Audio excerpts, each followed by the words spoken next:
CANdo is honoured indeed to be interviewing Michael Smith, one of the bravest journalists in Australia who was willing to put his job on the line to get a story of crucial importance through to the Australian people.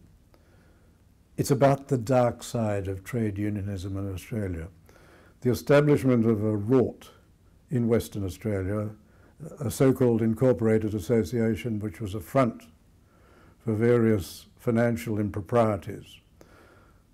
Now at that time, the proponent of this incorporated association, Bruce Wilson, was in a romantic relationship with a solicitor in Melbourne, Julia Gillard. And you'll hear Michael Smith explain or talk about the handwriting on the application to the Commission in Western Australia for this body. Now when the monies obtained from the building industry by Wilson and his friend were expended, they were expended for their personal purposes, including the purchase of a house in Melbourne, the conveyance of which Slater and Gordon acted without charge, advanced a first mortgage, and when they asked for the balance of the purchase price by way of a bank cheque, actually accepted a cheque from this incorporated association.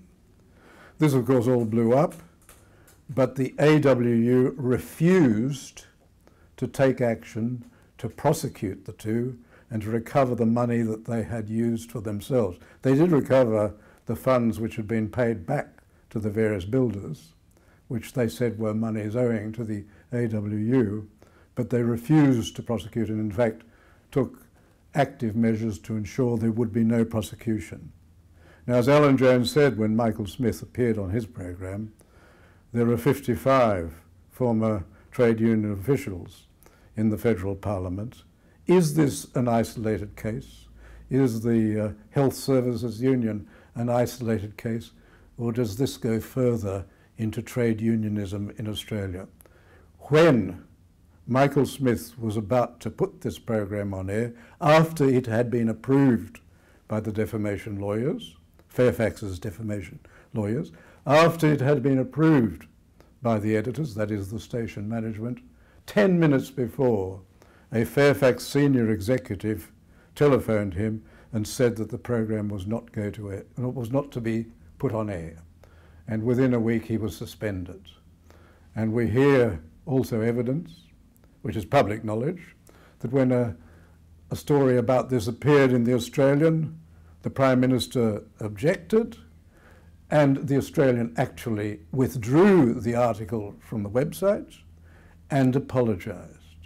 Now, why is it that our media chiefs have taken action, accepted the Prime Minister's dicta, that this story should not be exposed?